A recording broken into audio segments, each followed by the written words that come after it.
Ah, imagina só passar por um curso tipo super intensivo de 8 semanas sobre os conflitos globais e as tensões religiosas mais complexas da atualidade. Nossa, a carga de leitura deve ser brutal, né? Sim, brutal. E as discussões em sala com certeza são tensas, profundamente pessoais.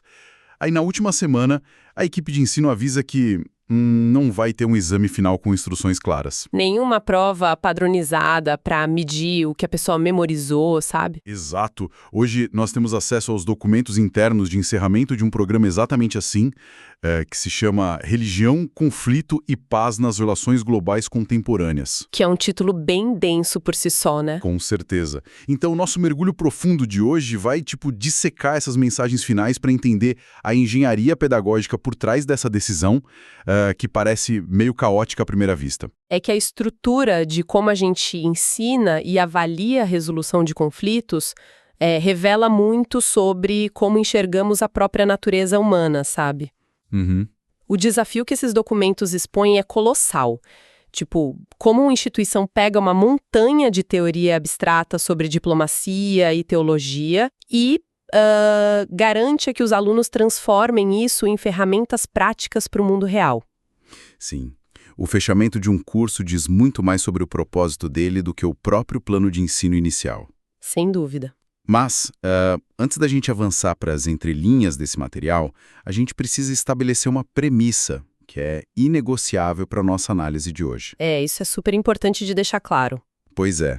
Os textos que a gente está explorando abordam o cruzamento entre política internacional, dogmas religiosos e conflitos territoriais ativos. Temas que carregam uma dor real e geram divisões profundas em todo o espectro político. Da esquerda à direita, né? Exatamente. Então, o nosso papel nesse espaço não é tomar partido. Nós não estamos aqui para validar, julgar ou endossar qualquer perspectiva ideológica sobre as crises globais que são mencionadas no material original. A nossa lente é estritamente estrutural. Isso. A gente está desconstruindo os métodos de ensino, observando como o aprendizado é desenhado e nada mais. Essa clareza é fundamental, né? Porque a ciência da educação opera de forma independente do conteúdo político em si. A gente vai focar na mecânica da sala de aula, na linguagem institucional e em como o design educacional tenta gerenciar um volume massivo de informações, altamente inflamáveis. Ok, vamos desempacotar isso, porque os documentos revelam que os alunos enfrentaram 15 sessões ao longo de apenas 8 semanas. É muita coisa em pouco tempo. Sim, para quem gosta de visualizar o esforço, isso não é uma leitura leve de fim de semana, né? Nem um pouco, passa longe disso. A carga cognitiva exigida para processar teorias de relações internacionais, história da religião e, mecânicas de negociação num prazo tão curto me parece o equivalente a tentar traduzir 3 idiomas diferentes simultaneamente. Nossa, sim, é uma ótima analogia. Enquanto alguém fica gritando no seu ouvido, sabe? Como é que o cérebro humano consegue reter alguma coisa quando o fluxo de dados geopolíticos é tão saturado assim? Então, a saturação, nesse contexto específico, não é um defeito do design do curso, sabe? Ela é o mecanismo principal. Pera, como assim o mecanismo principal? É de propósito? Exato.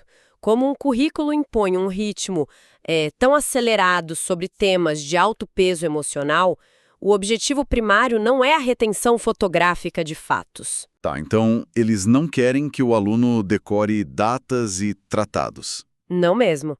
O objetivo pedagógico é, na verdade, quebrar as defesas cognitivas do aluno. Ah, interessante. Porque, num ritmo confortável, as pessoas tendem a ler materiais controversos através das suas próprias lentes de viés de confirmação, né? Aceitando só o que concorda com a visão de mundo delas e descartando o resto. Sim, a gente se blinda naturalmente, né? Pois é. Aí a sobrecarga força o cérebro a parar de tentar defender o seu território ideológico e o aluno começa a buscar, padrões de sobrevivência intelectual ali no meio do caos. Caramba, isso faz muito sentido. E tem um trecho muito revelador na mensagem da equipe de ensino que se conecta com essa ideia. Eles parabenizam os alunos pelo esforço, mas focam imensamente em agradecer pelo engajamento criativo.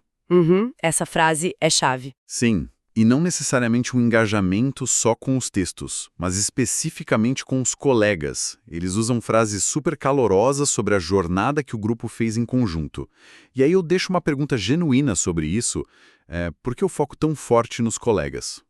Isso é... Porque numa instituição de alto nível, lendo autores renomados, o debate com alguém que está ali aprendendo do seu lado não seria, secundário em relação à bibliografia? Então, o que é fascinante aqui é justamente o reconhecimento de que a bibliografia fornece só o vocabulário, sabe?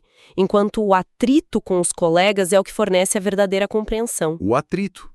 A discordância mesmo. Exatamente. O aprendizado sobre conflitos globais exige uma dissonância cognitiva. Um texto sobre a intersecção entre religião e política é estático. Ele não discorda de quem está lendo. O papel aceita tudo como dizem, né? Sim. Mas quando um aluno do Hemisfério Norte precisa debater esse mesmo texto com um aluno de uma região que está ativamente vivendo aquele conflito, a teoria colide de frente com a realidade percebida, sabe? Nossa, é um choque de realidade. Totalmente. A fricção interpessoal cria o que a gente chama na educação de desestabilização produtiva. Desestabilização produtiva, gostei desse termo. É ótimo, né? A equipe de ensino exalta esse engajamento criativo porque sabe que a verdadeira mudança de perspectiva aconteceu ali, na tentativa de traduzir crenças profundas para um colega que pensa de forma diametralmente oposta. Isso lança uma luz totalmente nova sobre a dinâmica da sala de aula. Quer dizer, o colega não é só um companheiro de estudos. Ele é o laboratório onde a teoria é testada ao vivo. Perfeito, ele é o laboratório. E se a premissa é aprender a mediar e compreender tensões globais, acho que não tem simulador melhor do que uma turma cheia de pessoas com vivências tão conflitantes. Com certeza não tem. Mas isso, inevitavelmente, empurra a gente para o problema logístico e acadêmico enorme. Porque depois que a fase de absorção e debate intenso termina, naquelas primeiras 15 sessões, os alunos chegam na fase final. E as instruções para o fechamento do curso são meio surpreendentes. São mesmo. O momento de transição entre absorver dados e produzir uma síntese é onde a maioria dos modelos educacionais tradicionais falha, especialmente ao lidar com temas complexos. Sim, e aqui é onde a coisa fica realmente interessante, sabe? Porque o comunicado não anuncia a data do bendito exame final. Não, eles mudam totalmente a abordagem. Pois é. Em vez disso, a equipe de ensino oferece múltiplas oportunidades e formatos para que os alunos sintetizem o aprendizado. Eles pedem que cada pessoa escolha o formato que seja mais útil para os seus contextos únicos e diversos. O que é uma inversão de expectativa brutal para o aluno, né? Sim. Criando uma imagem visual para quem está ouvindo, é como se durante semanas os professores despejassem na mesa de cada aluno uma caixa gigantesca com milhares de peças de Legos soltas, tipo fatos históricos, dinâmicas de poder, nuances teológicas. Sim, um caos de informação. E aí, na hora de avaliar, eles simplesmente confiscam o manual de instruções. Eles não exigem que todo mundo construa o mesmo castelo. Eles dizem, construa o que for servir para a sua própria vida. É uma liberdade quase assustadora para quem está acostumado com testes, né? Muito. E aí eu vou fazer o papel de advogado do diabo aqui. Oferecer essas opções livres de projeto final não é um pesadelo absoluto para quem vai, Para quem vai dar a nota. Nossa, sim. Como a instituição impede que os alunos simplesmente escolham o caminho mais fácil e raso, só para conseguir o certificado. Então, essa preocupação com o caminho mais fácil, ela pressupõe que o curso está avaliando a capacidade do aluno de reproduzir informações formatadas, sabe? Que é o padrão da maioria das escolas e faculdades, né? Exato, mas se conectarmos isso ao quadro geral dos princípios da andragogia, a educação de adultos, o cenário muda drasticamente. É certo. Quando lidamos com o ensino de adultos e profissionais em temas aplicados, a padronização não mede a excelência. Ela mede apenas a conformidade. Mede quem segue melhor a regra. Isso. A instituição está disposta a abraçar esse pesadelo logístico da avaliação, porque eles entendem que um curso sobre religião e relações globais contemporâneas não tem um único vetor de aplicação prática no mercado ou na sociedade. Tá, mas como isso funciona na prática para os avaliadores? Porque se um aluno escolhe, sei lá, escrever um memorando político e o outro decide criar um roteiro de podcast educacional igual o nosso, as réguas de qualidade são completamente diferentes. São diferentes, sim, mas a régua deixa de ser a precisão dos fatos regurgitados, sabe? E passa a ser a coerência da perspectiva aplicada. Como assim? Pense no ecossistema daquela sala de aula. Um aluno pode ser um diplomata trabalhando em zonas de fronteira com refugiados. Ele precisa sintetizar o material em táticas de negociação imediata, para ontem. Faz sentido. Já outro aluno pode ser um professor do ensino médio numa escola urbana que está dividida por preconceitos religiosos. A síntese dele precisa ser super didática e voltada para a pacificação comunitária. São mundos completamente diferentes. Exatamente. Então, obrigar o diplomata e o professor a escreverem o mesmo artigo acadêmico de 20 páginas com normas rígidas de formatação é tipo um desperdício enorme do capital intelectual gerado naquelas 15 sessões. Ah, tô entendendo. A avaliação deixa de perguntar: você consegue provar para mim que decorou a teoria? E passa a exigir: você consegue provar para si mesmo que essa teoria tem utilidade no seu dia a dia? Nossa, isso é poderoso. E tem uma frase específica no documento que ancora perfeitamente essa sua explicação. Eles pedem que os alunos demonstrem como seu aprendizado moldou as suas percepções. Sim, a escolha dessa palavra não é por acaso. Pois é, a palavra percepções muda todo o jogo. Eles não estão auditando o banco de dados mental do aluno. Estão auditando a mudança de comportamento, a evolução do olhar crítico. É uma aposta altíssima, né, do ponto de vista institucional. Muito. A equipe de ensino está, abdicando do controle microscópico sobre o formato do conhecimento em troca de garantir que ele sobreviva fora dos muros da universidade. E isso nos leva diretamente ao último documento do nosso pacote de fontes de hoje, né? Exato. Que lida com o que acontece depois que os alunos entregam essas sínteses variadas. Porque a jornada acadêmica acaba para a turma. Mas os bastidores institucionais continuam trabalhando de forma intensa através de uma pesquisa de feedback meticulosa. E o convite para essa sessão final de avaliação institucional revela a vulnerabilidade do próprio currículo, sabe? Como assim, vulnerabilidade? Que tiveram com o material e, de novo, com os colegas. Eles tratam esse retorno não como uma formalidade burocrática, tipo preencher formulário. Sim, eles tratam como oxigênio para o programa, né? Exatamente, como oxigênio para a continuidade do curso. Então, o que tudo isso significa?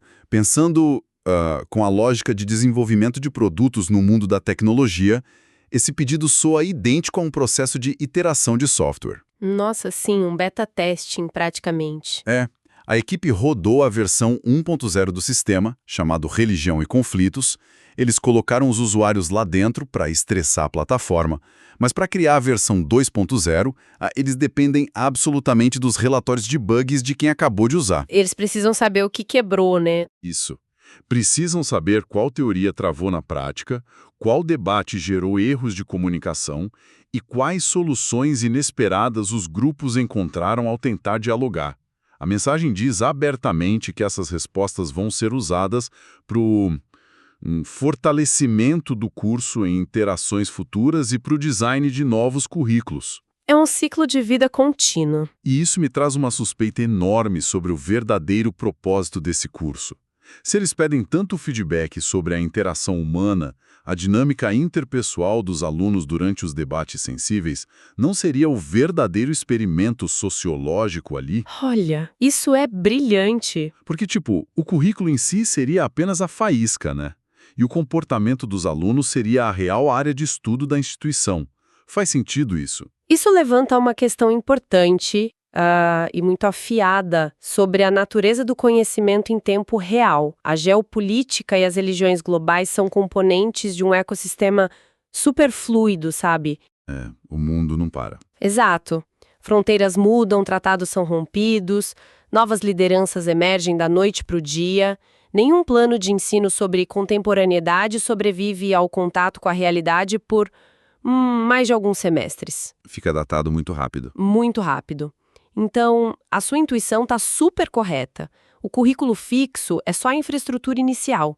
A verdadeira matéria-prima que a instituição está minerando é a experiência de atrito entre os alunos. Eles estão coletando dados sobre a resolução de conflitos na prática. Sim, o feedback que mapeia como um grupo diverso conseguiu ou falhou em dialogar sobre um texto teológico contencioso possui um valor acadêmico inestimável. A instituição não está só ensinando resolução de conflitos, sabe? Ela está documentando em tempo real os gargalos emocionais e cognitivos que impedem a paz, usando a própria turma como amostragem. Caramba! A inversão de papéis é quase vertiginosa. O aluno entra achando que é só o consumidor final do conhecimento de uma universidade. E acaba sendo muito mais. Sim, porque ao preencher essa avaliação profunda e detalhar como os colegas impactaram a percepção dele, o aluno se torna um co-desenvolvedor do programa educacional. Exatamente. O documento até afirma que foi um privilégio viajar juntos nessa exploração. Lembra? Lembro, uma frase bem forte. Quando o aluno atual descreve as turbulências dessa viagem, ele está literalmente desenhando o mapa de navegação que vai ser entregue para a turma do ano seguinte. A sobrevivência da relevância acadêmica repousa inteiramente na honestidade desse feedback. Esse modelo oblitera totalmente a ideia do ensino como uma transmissão de mão única, né? É um circuito fechado de retroalimentação. Com certeza. A universidade propõe a teoria através de leituras exaustivas. Os alunos chocam essa teoria contra as realidades deles e dos colegas. Eles sintetizam o resultado desse choque do jeito deles. E, por fim, devolvem à universidade um relatório detalhado sobre o que funcionou e o que desmoronou na prática.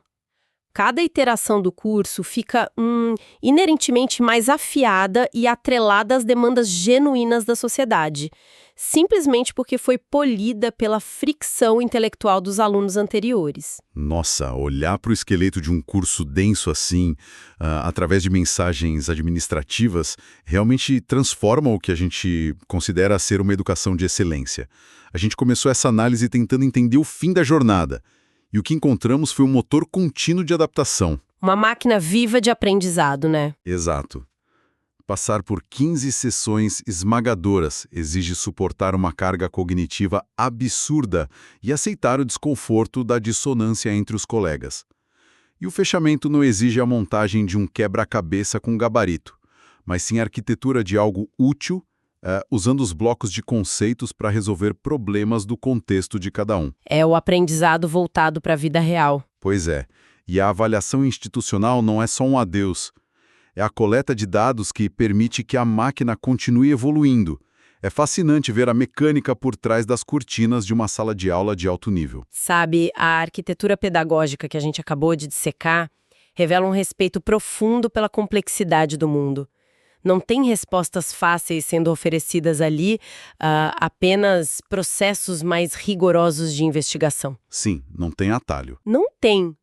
O ato final que a instituição exige, pedindo que cada participante pondere sobre como suas percepções internas foram alteradas pelos debates, sugere algo que transcende o estudo de política e religião. Ah, com certeza. Deixa um espaço mental para a gente questionar a nossa própria rotina de aprendizado fora de ambientes formais, sabe? Ao consumirmos notícias, ao participarmos de debates intensos ou lermos pesquisas, até que ponto a habilidade de parar e refletir sobre como nossos vieses foram confrontados é de fato a verdadeira métrica de que nos tornamos intelectualmente mais maduros. Uma ótima provocação. Pois é. Talvez a análise do processo em si seja a habilidade mais crítica que qualquer pessoa possa desenvolver para a vida. Uma reflexão provocativa e extremamente necessária para ancorar tudo que a gente desconstruiu hoje. Descobri que os comunicados de encerramento de um curso guardam uma estratégia tão sofisticada sobre a psicologia do aprendizado, prova que, nos bastidores da educação voltada para os dilemas mais espinhosos da humanidade, a imprevisibilidade da interação humana é o maior ativo que temos. Com certeza. Então fica o convite para quem está ouvindo a gente aplicar essa mesma lente crítica sobre as próprias jornadas de absorção de conhecimento, né? Prestando atenção não apenas no que entra na mente, mas em como o atrito com visões opostas redefine o que a gente acredita saber. Fica aí o desafio, né? Fica o desafio. Bom, eu agradeço imensamente a companhia de quem esteve do outro lado, mergulhando com a gente nas engrenagens de como o mundo real ensina e aprende. Um excelente dia para quem acompanhou e até a próxima análise aprofundada.